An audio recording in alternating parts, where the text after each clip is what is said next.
الكونجرس في أمريكا زي البرلمان، زي مجلس الشعب، زي مجلس النواب، أيا كانت المسميات. الفيديو ده بأجزائه القادمة كلها بتتعلق بمساءلة وزيرة العدل الأمريكية عن ملفين. الملف الأول تجاوزات شرطة الهجرة، والملف الثاني بتاع أبستي. طبعا هي كذبت كتير جدا. الجلسة كان طول الجلسة كانت 6 ساعات، المتسجل منها 5 ساعات و23 دقيقة.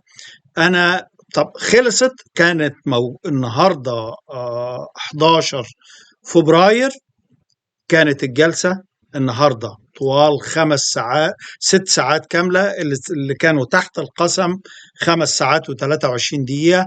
مجرد نزلوا أنا ترجمتهم وهعرضهم له، أعرض كل الأجزاء دي تباعا على حسب ما أقدر هقطعه مثلا نصف ساعة، هيكون 11 أو 12 جزء. حضراتكم لابد تتفرجوا عليهم كلهم. ليه؟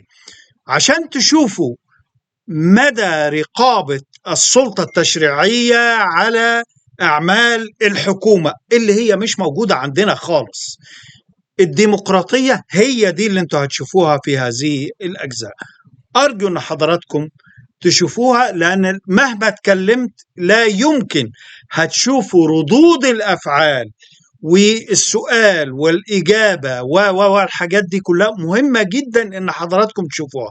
اتفضلوا شوفوا الأجزاء، وأنا هحط المقدمة بتاعتي دي في كل الأجزاء المختلفة عن هذا الفيديو. شكرا لكم. But I hope you can continue to do that and do more.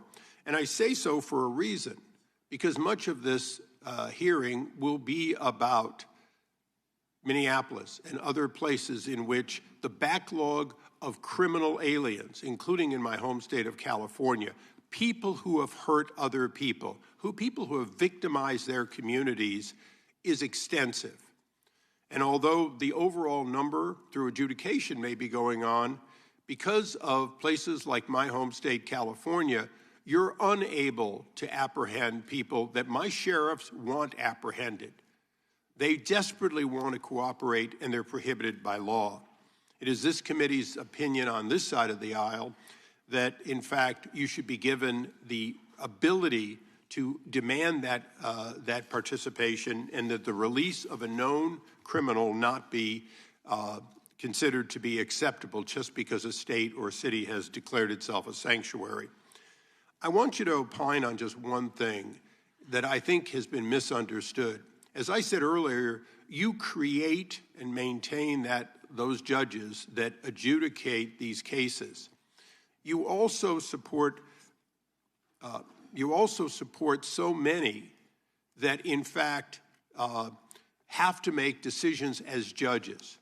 Knowing that this limitation of so few Article 3 judges are there, please educate those who seem to miss the point that Article 1 judges, including bankruptcy judges, including immigration judges, including lots of people with the title appropriately judge, do in fact issue documents that look like, act like, and are normally accepted as warrants, as subpoenas, as demands for state officials to stand aside and allow the production of either an individual or documents. Because I think people are missing the point that these ICE retainers and detainers and so on, they act like they're nothing, when in fact, in the ordinary course, Madam General, you do in fact have Article 1 judges constantly putting those out, and they are respected normally.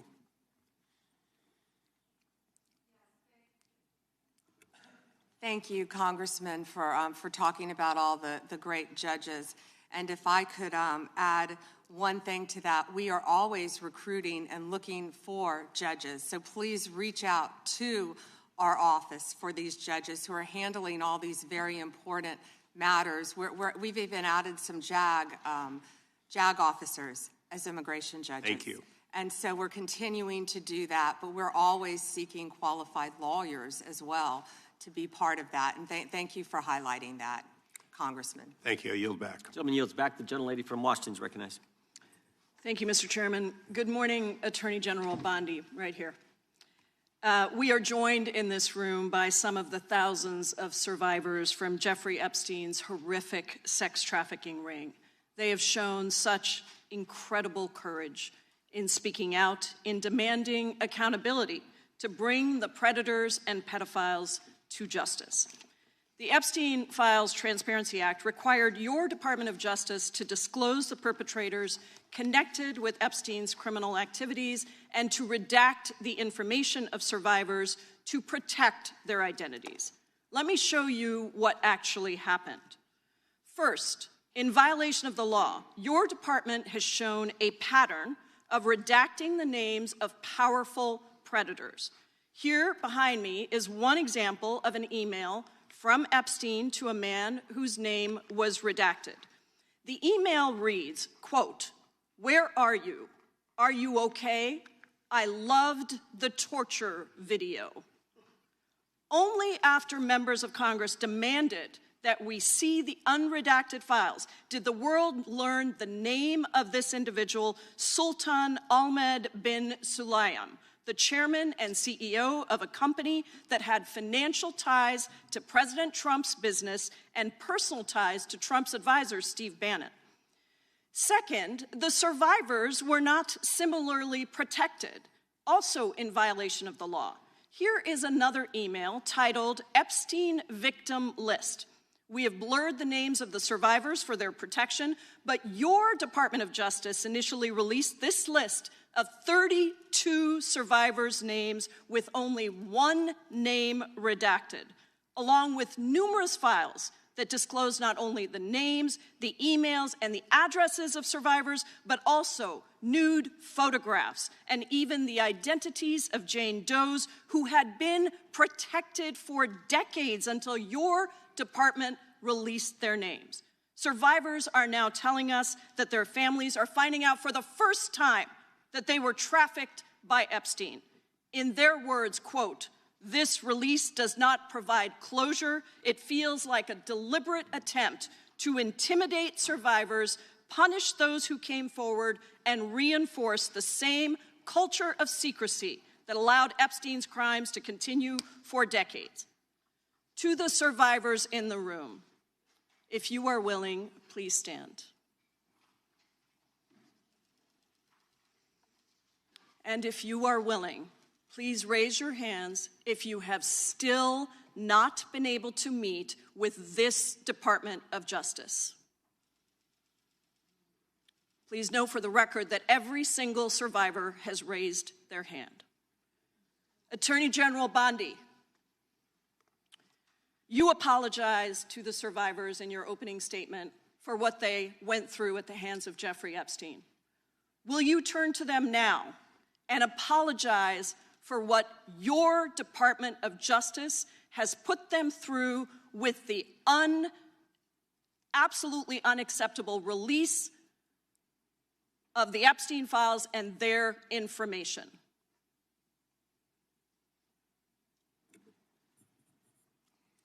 Congresswoman, you sat before, Merrick Garland sat in this chair twice.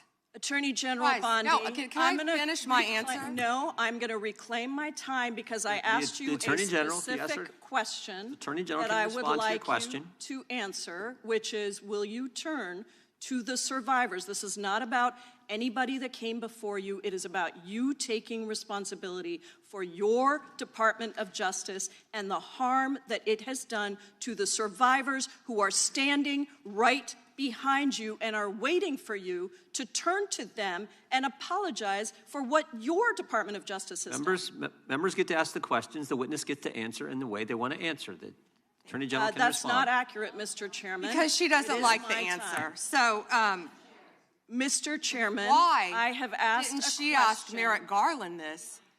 I am reclaiming my time, and when I will reclaim my continue to time, answer. it is Mr. Chairman, the gentlelady has reclaimed her I'm not going time. to get in the gutter for her theatrics. The time belongs to the gentlelady. The gentlelady has 17 seconds. Thank you. you're not going to answer this question. So let me just Chairman, say this. I'll direct it to what you. a massive No, I'm cover-up. answering a question. Chairman, will you restore her time? The witness is I'm not interrupting. going to get in the gutter with this woman. Stop the She's time doing and theatrics. let me have my The time. gentlelady from Washington controls the time. The gentlelady has 17 seconds. You can proceed with your final Thank you. 17 seconds. What a massive cover-up this has been and continues to be.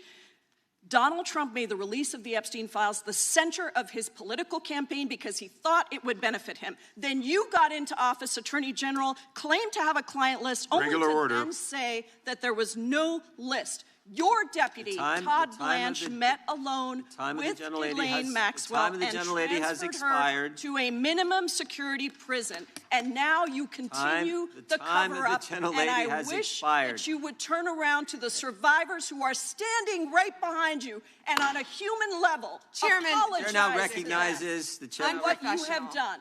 Time of the gentlelady has expired. The gentlelady, you have no time to yield back. We appreciate that. We appreciate the thought. And I would argue the central issue in the last election, the presidential election, was securing the border. The gentleman from Arizona who knows something about securing the border is up for 5 minutes. Thank you, Mr. Chairman, and thank you, Attorney General Bondi, for being here today. In 2022, Lafarge, which is a French cement company, pled guilty in U.S. federal court to participating in a criminal conspiracy with ISIS. That conspiracy contributed to the deaths of U.S. service members fighting in Syria during Operation Inherent Resolve. As part of the plea agreement, Lafarge was required to pay more than $775 million to DOJ's Asset Forfeiture Fund. In February 2025, my colleagues and I sent you a letter urging the department to review the petitions for remission submitted by the families of those fallen service members, including several of my constituents. The previous administration ignored these victims and our requests and left their petitions unresolved.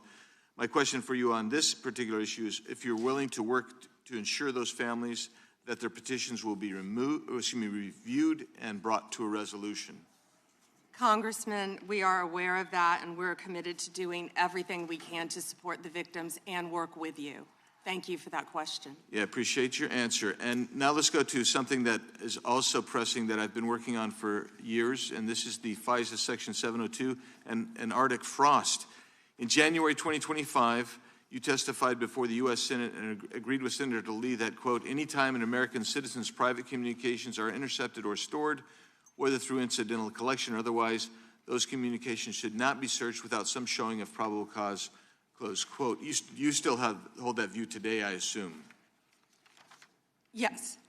And during the most recent FISA reauthorization, I offered an amendment to establish a clear warrant requirement for searches of Americans' data while preserving every publicly cited operational exception, including emergencies, defensive queries, cybersecurity threats. And my intent was to ensure the Department of Justice could continue to keep Americans safe while also ending warrantless searches of U.S. persons' data. Are there any additional circumstances or exceptions that you believe must be included to ensure DOJ can continue to operate effectively while still protecting American citizens' data and privacy? Yeah, Congressman, we are committed to working with Congress to uncover weaponization and other misconduct by Jack Smith, by others, Arctic frost, everything that happened under the past administration. And we are committed to working with you on that. And we are working with Chairman Jordan, with the House Intel, with all of our, my fellow cabinet members on resolving that issue. Well, thank you. And I'm glad you brought up Arctic frost because Section 702 was used in the Arctic frost investigation. It was. And information derived was used by Special Counsel Jack Smith. And my question has always been, and no one's been able to answer this, is what was the legal predicate for using a foreign intelligence authority in the Arctic frost investigation? Have you been able to ascertain any legal predicate?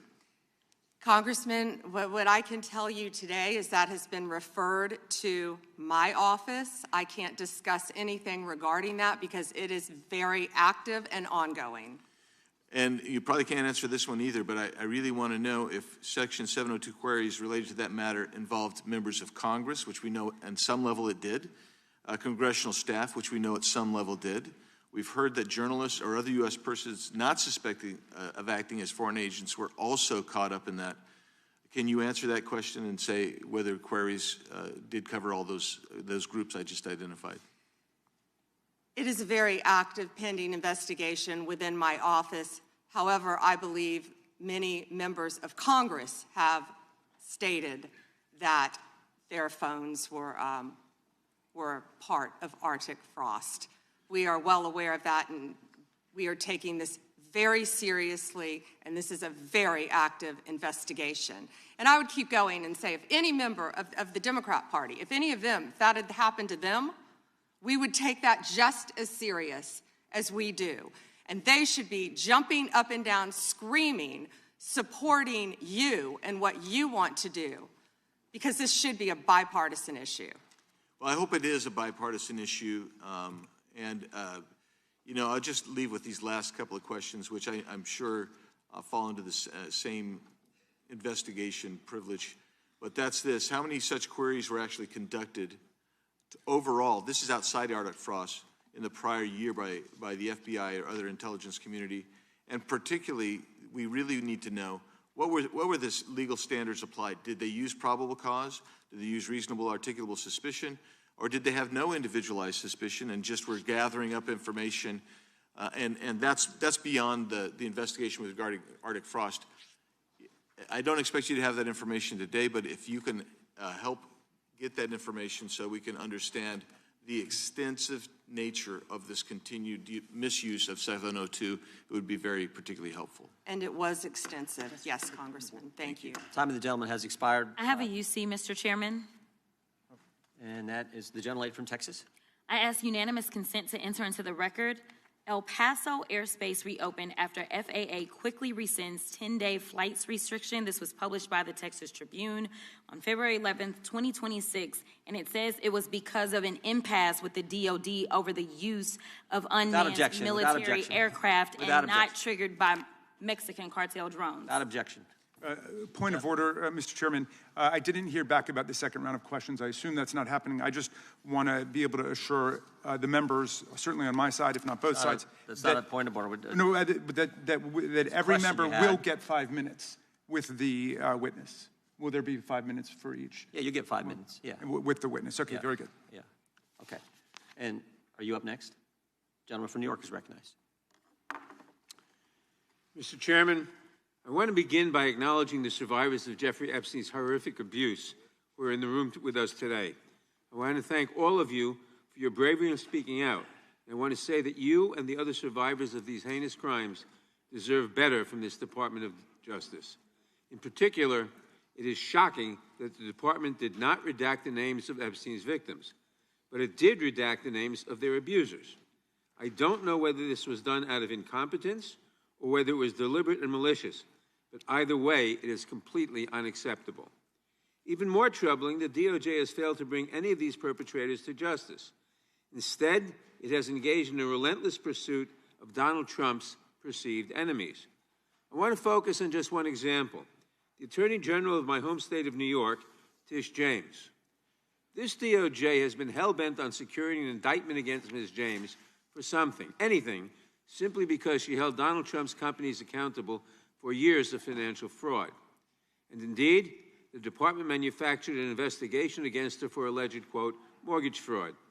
But the U.S. attorney leading the investigation, Eric Siebert, a Trump appointee, refused to bring charges against Ms. James because there was simply no evidence. Unfortunately, a prosecutor who refuses to do Trump's bidding has no place in this DOJ, so Mr. Siebert was forced out. Trump could not contain his fury that he expressed to you in a social media post addressed to you by name. I'm sure you've seen it. Quote, I fired him and there is a great case, he wrote to you about Mr. Siebert. Then we moved down. We can't delay any longer. It's killing our reputation and credibility. They impeached me twice and indicted me 5 times over nothing. Justice must be served now. And obviously, you followed that order. Lindsay Halligan, Trump's former defense lawyer who had never prosecuted a case in her life, was installed to replace Mr. Siebert, and it was clear that part of her mandate was to go after Ms. James. Halligan immediately sought an indictment which a court dismissed because Halligan was illegally put into the role. But your department was undeterred, and not once, but twice, it tried to indict Attorney General James in separate courts.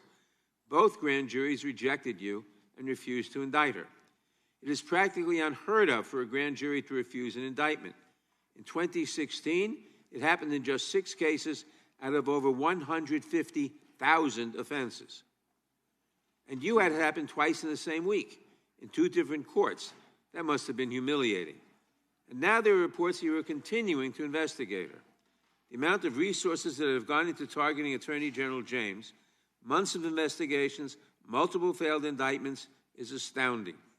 Since your own prosecutors told you that there is not enough evidence to support a conviction, it's clear that you were going after her simply because she held President Trump accountable and he wants to punish her. And she is just one name on a long list of Trump political enemies that DOJ is reportedly targeting, from Jerome Powell and Lisa Cook at the Federal Reserve to James Comey, numerous Democratic members of Congress, John Brennan, Jack Smith, Democratic officials in Minnesota, Chris Krebs, Miles Taylors, and more. And those are just the ones we know about. In contrast to these politically motivated investigations, grasping at something they can charge their enemies with, we now have concrete evidence of disgusting criminality revealed in the Epstein files. So I really have just one question for you. How many of Epstein's co-conspirators have you indicted? How many perpetrators are you even investigating?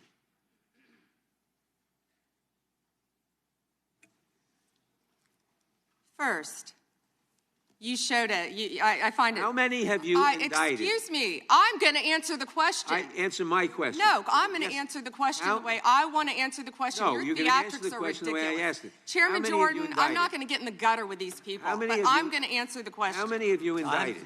Again, the time belongs to Reclaiming my time. The time belongs. I think it's very interesting. Reclaiming my time. I think it's very interesting. You can when reclaim he your talks time, about they reclaiming my time, indicted, Mr. the Chairman. president said they indicted him twice. Mr. Chairman, please stop the clock and restore his time. Okay, here we go with these Committee will be in order. theatrics. The time belongs to time the and gentleman roll back from the New clock, York. please. We will give you a few more seconds. We will do that. But when Reclaiming you ask my- a question, the witness question gets to was- answer. You may not like the answer, but she Right. gets to The answer. question was, how many of Epstein's... They don't like Que- the answer, Reclaiming Chairman, my time. because it's honest. Reclaiming So my- he asked a Reclaiming my 4-minute time. question. Restore 45 and seconds, I Mr. am Nadler, going please, to Mr. Chairman. Answer. You can let her filibuster all day long, but not on our watch. Reclaiming- Not on our time. No way. Reclaiming- And I told you about that, Attorney General, before you started. You don't tell me Yeah, I anything, did tell you because we washed saw up what you did in the loser Senate. Lawyer, not even a lawyer. Committee will be in order. Time, and I should get back at least 45 seconds. We will give you a few more seconds. I Not a said that few more, already. 45 seconds. Okay, I'm timing right now, Mr. Nadler. Go All ahead. right. Reclaiming my time.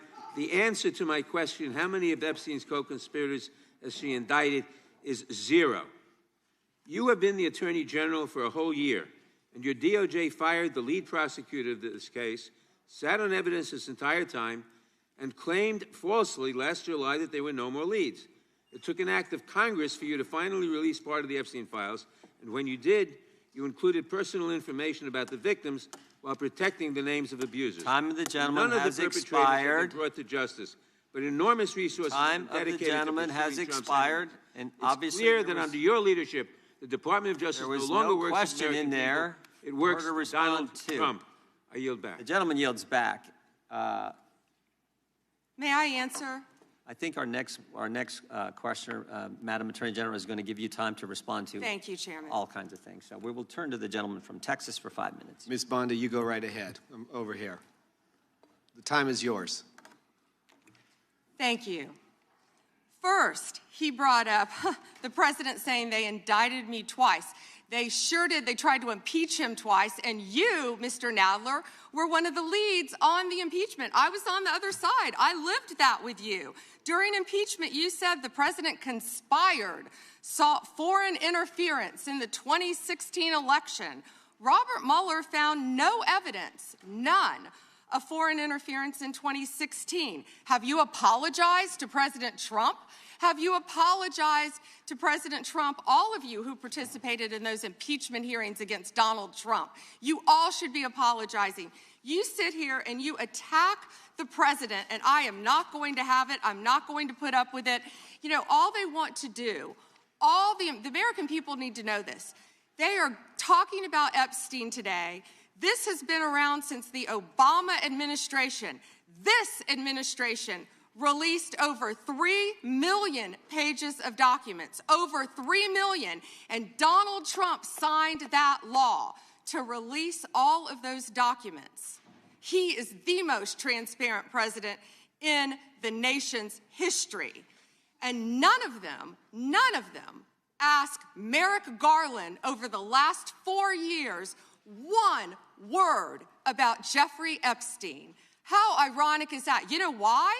Because Donald Trump, the Dow right now is over $50,000. I don't know why you're laughing. You're a great stock trader, as I hear, Raskin. The Dow is over 50,000 right now. The S&P at almost 7,000. And the NASDAQ smashing records. Americans' 401ks and retirement savings are booming. That's what we should be talking about. We should be talking about making Americans safe. We should be talking about, what does a Dow have to do with anything? That's what they just asked. Are you kidding? Mr. Jordan, Mr. Jordan. Committee will be in order.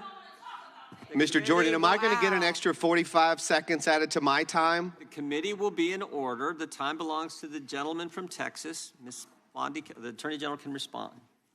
Thank you. The Dow has shattered 50,000 for the first time. This is crazy. They said it couldn't be done in 4 years, yet President Trump has done it in 1 year. National median rents have fallen to a 4-year low thanks to Donald Trump. That's why they want to focus on Epstein and our most transparent president in the nation's history.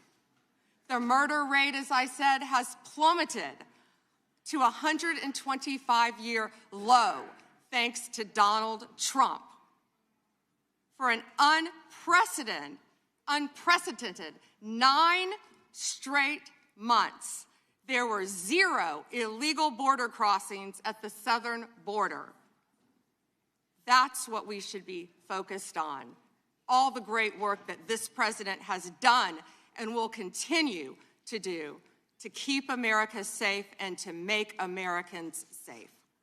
Thank you, Attorney General Bondi. I agree with you totally. I think you've done a fine job. I think that Democrats, in fact, should be apologizing to the Epstein victims for doing nothing during the 4 years that they were running the government. We did not hear about this, and it took you and President Trump to finally provide transparency and give answers to the American people, and I want to thank you for that. I want to thank you also for standing up for truth today and for fighting back against the theatrics and the time waste that you will endure over the next hour or two. I want to apologize on behalf of my colleagues on the left. They're not all that bad, but they've got to put on a show. And I'm sorry that you have to go through that. And I would like to yield the last, I'd say 40, even 40 is 80 seconds. The clock says 40, but I've got 80 seconds since I was so rudely interrupted, and I'll give all 80 seconds to Chairman Jordan. And I would just yield to the Attorney General if she has anything to add.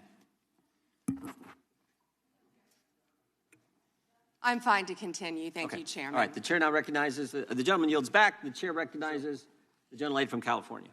Thank you, Mr. Chairman. I would note that Mr. Nadler's question has not yet been answered, but I want to start by asking that out of respect for the American public and the Epstein survivors, some of whom, of course, are here today, that we can have a transparent conversation and get the public the answers they deserve. I want to briefly direct your attention to 2 documents I'm hoping we will put up on the screen.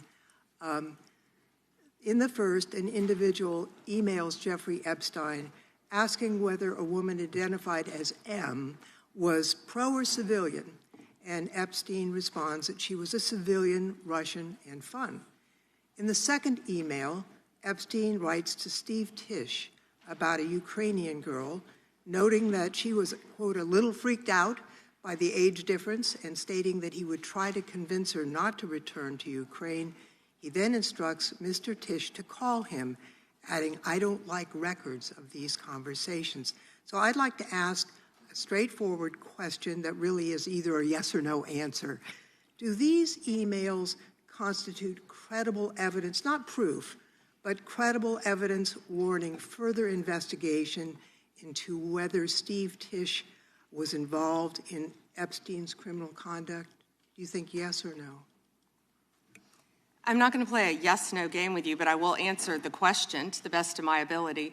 As I said, we will look and investigate any case involving any victim. I'm not familiar, there were 3 million pages, of course, with that email, but of course, we will look into anything. The documents have been released, 3 million, the redacted versions, we left them open for all of you to come view. I believe you view them. If not, will you have some copies? I'd like to. Could I finish, please? I'm not being rude, please. I only have 5 minutes. No, yeah, and I only have 30 seconds based on your filibustering. Well, you didn't give a yes or no answer, so let me just go further. Director Patel testified in this committee room that there was no credible information indicating that Epstein trafficked victims to anyone else. And glancing at the documents, that proves that's not the case.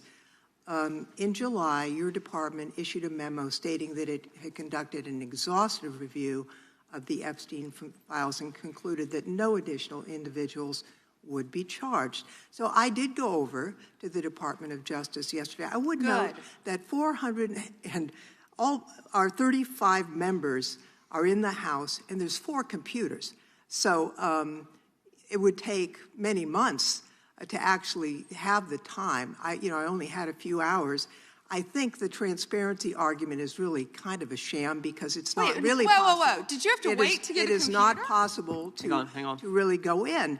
I did, however, see a U.S. attorney information for the Southern District of New York indicating that there were additional survivors and probable co-conspirators. Other members of Congress have uncovered likely co-conspirators whose names were blocked out.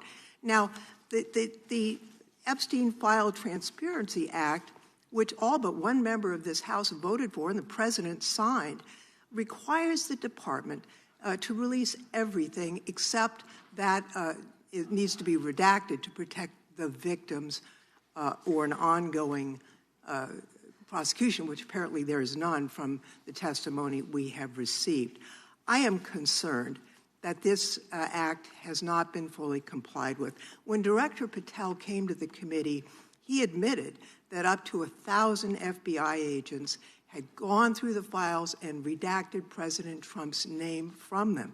And it's pretty clear that what has been transmitted from the FBI continues to redact President Trump's name, even though he is mentioned thousands of times in these files. So I think the credibility of the department in terms of complying with the act has been damaged. And I think the department's credibility has been damaged in other ways. I think we all saw the horrible video of American citizens being killed by ICE agents in Minneapolis. And I think how the department has handled these cases raises a lot of doubt about the department. State and local police in Minnesota got a court order to get access to the crime scene to be sure evidence would be properly preserved by federal agents. But they took the agents defied the court order, and in a departure from general policy, the DOJ is not collaborating with state and local law enforcement on these homicides. So I really think that is a disgraceful approach to the homicides of American citizens, and really does nothing to bring credit to your department. And Mr. Chairman, I would yield back. Gentlelady yields back. May I answer? Attorney General can respond. I find it interesting that she keeps going after President Trump, the greatest president in American history. And if they could maintain their composure, this isn't a circus, this is a hearing. I find it interesting she keeps going after Donald Trump. She doesn't say how much money she took from Reid Hoffman, did you? None. And nor did Mr. she Chairman, post regular anything. order, please. She regular posted nothing on her X account, on her Twitter account during the Biden years. Gentlelady. Yet now, all of a sudden, question she's asked. going after Committee will be in order. There was no question on asked you. the Attorney General. She doesn't just get to speak. Committee will be in order. I have a point of order, Mr. Chairman. Committee will be in order. Point of order, Mr. Chairman. Gentlelady can state her point of order. when a witness attacks... Not a valid point of order. You got to state... She hasn't completed her point of order yet. Please let her speak, Mr. Chairman. Let's have some regular order here. Regular order is you got to state the rule. And I am trying to make a point of order that the witness, and what rule are you referring to? Without responding to a question, has attacked me personally. I think it's pathetic that she can't answer the questions and instead is attacking that is not even close to a point of committee. order. The gentleman from Wisconsin is recognized. In August of last year, I sent a letter to the Department of Justice asking for assistance in seeking compensation for the town of Lac du Flambeau. The town of Lac du Flambeau is in my district, and your office replied that it was an ongoing matter and unable to comment on it, which I understand. That's just fine. But I want to set this up just as a reminder. So 3 years ago, it was at this time of year that 4 roads were blockaded in the town of Lac du Flambeau, and the temperature was 25 below zero. People had to park their cars at a neighbor's place, take the snowmobile across the lake to get their car, and then be able to drive into town. There were people 80 and 90 years old that could not, were very concerned that they'd be able to get emergency medical services. And the perpetrators of this, the tribe out there, they demanded compensation from the town. I would call it extortion. They ultimately got $600,000 from the town of Lac du Flambeau. The unfortunate part, Mr. Chairman, is that the Biden administration took the side of the perpetrators who closed those roads off, and the Biden administration made it clear to the town of Lac du Flambeau that we are not on your side in regards to this. Well, fortunately, there was a federal judge that said, no, this is wrong, what happened, and these roads should be left open, they should continue to be left open. My question to you is, are you willing to work with my office and with the town of Lac du Flambeau to further investigate this matter and seek compensation from the tribal government after their extortion of $600,000 from this little town in northern Wisconsin? Congressman, you do a great job representing your district. And yes, we would more than welcome working with you, and we are familiar with that investigation. Mr. Chairman, I would just add, we're highlighting these miscarriages of justice in the previous administration. This is just another one of those small examples, no different than the Catholic Diocese in Richmond and many others that you have retold so many times. But here's another instance of what they did to a small town and nearly bankrupted them as a result of it. Fortunately, there was a federal judge that saw through it and has fixed it. I want to move on to fraud enforcement. You've established a National Fraud Enforcement Division. Is that correct, Madam Attorney General? Yes, Congressman. Has this new division begun any investigations and getting after those individuals that have committed the rampant fraud we've seen, like in Minnesota? Well, it's not only rampant in Minnesota, it's rampant throughout this country. Much of it is in California, as you know, and other places. Yes, we are working on it actively. Our criminal fraud division has been working on it. We are expanding that. It was the Vice President's idea to come up with this amazing separate fraud division, which we are establishing and going nonstop, not only to expose the fraud in Minnesota, but around the country. It's taxpayer dollars that have been stolen from the American people, and we are committed to recovering that money and holding those people accountable. Mr. Chairman, I would remind everyone here, why did this happen in Minneapolis? Why did federal law enforcement have to go to Minneapolis? Because of industrial scale fraud. It was an assistant United States attorney that said, this is industrial scale fraud that's going on in Minnesota at this point. I sent a letter to our governor in Wisconsin. We're right across the border there. My district is only 20 miles from the city of Minneapolis. And I asked him to open the books for a federal audit on food stamps and Medicaid. Don't you think it would be a good idea for every governor to do that at this point? It protects the citizens, and